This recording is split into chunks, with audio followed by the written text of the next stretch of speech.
والصلاة والسلام على أشرف الأنبياء والمرسلين وعلى آله وصحبه أجمعين أما بعد فأعوذ بالله السميع العليم من الشيطان الرجيم من همزه ونفخه ونفثه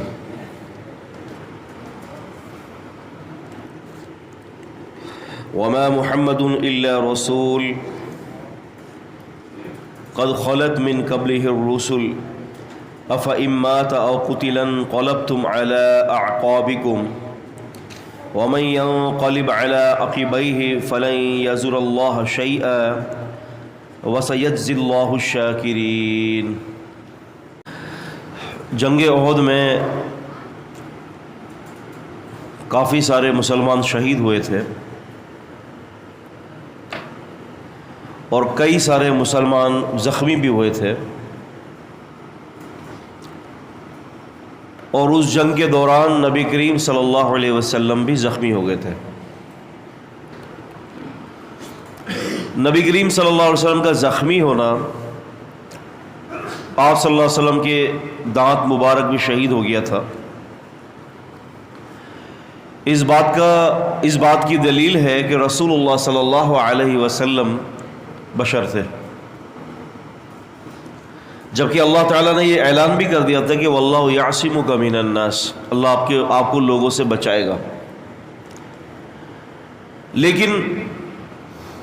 اس سے مراد یہ نہیں تھی کہ نبی کریم صلی اللہ علیہ وسلم کو کبھی چوٹ نہ لگے، نبی کریم صلی اللہ علیہ وسلم کبھی بیمار نہ ہو، اس سے معنی مراد یہ نہیں تھی۔ اس سے معنی مراد یہ ہے کہ آپ کو کوئی قتل نہیں کر سکے گا، آپ کی حفاظت اللہ تعالیٰ فرما رہے ہیں۔ اس آیت کے نازل ہونے سے پہلے رسول اللہ صلی اللہ علیہ وسلم کے ارد گرد صحابہ اکرام پہرا دیا کرتے تھے، یعنی آپ سمجھ لیں کہ سیکیورٹی کا بندوبست ہوتا تھا۔ لیکن جب یہ آیت اتری کہ اللہ تعالیٰ آپ کو لوگوں سے محفوظ رکھے گا، تو اللہ کے رسول صلی اللہ علیہ وسلم نے سارے صحابہ اکرام جو آپ کے ارد گرد حفاظت کا کام سر انجام دیتے تھے، آپ نے ان سب کی چھٹی کر دی، یعنی پھر آپ نے کوئی سیکیورٹی کا بندوبست نہیں کیا، آپ نے فرمایا کہ اللہ رب العالمین نے یہ کہہ دیا ہے کہ اللہ آپ کو لوگوں سے بچائے گا۔ لیکن یہ چیزیں ذہن میں رکھنی چاہیے کہ رسول اللہ صلی اللہ علیہ وسلم نبی ہونے کے ساتھ ساتھ بشر بھی ہیں، کہ آپ صلی اللہ علیہ وسلم زخمی بھی ہوئے، آپ علیہ الصلوۃ والسلام جو ہے چوٹ بھی لگی آپ کو، آپ صلی اللہ علیہ وسلم کو دکھ اور درد بھی ہوتا تھا۔ قل انما انا بشر مثلکم یوحی الی، اے نبی سم فرما دیجئے کہ میں بھی تمہارے جیسا بشر ہوں۔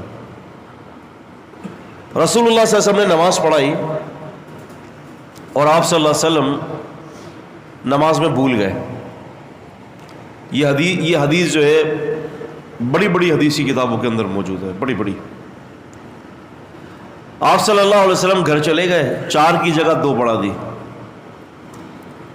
ذوالیدین ایک صحابی نے ہمت کی، کبار صحابہ کو تو ہمت نہیں ہوئی نبی علیہ السلام سے یہ دریافت کرنے کی، البتہ ذوالیدین صحابی نے ہمت کی، کہنے لگے کہ او قصرت او نسیت یا رسول اللہ صلی اللہ علیہ وسلم، آپ نے نماز کم پڑھا دی ہے یا آپ بھول گئے ہیں۔ نبی علیہ السلام کو جو احتمال تھا، آپ نے فرمایا میرے خیال سے نہ میں نے کم پڑھا نہ میں بھولا ہوں۔ تو آپ نے پھر تصدیق کے لیے صحابہ اکرام کو بلایا، تو سیدنا ابو بکر اور عمر رضی اللہ تعالی عنہما نے تصدیق کی کہ جی اللہ کے رسول یہ ذوالیدین صحیح کہتا ہے۔ انہوں نے ہمت کی، رسول اللہ صلی اللہ علیہ وسلم نے فرمایا انما انا بشر مثلکم، فرمایا کہ میں بھی تمہاری ہی طرح ایک انسان ہوں، جب میں بھول جایا کروں تو فذکرونی، تو تم مجھے پھر یاد دلا دیا کرو۔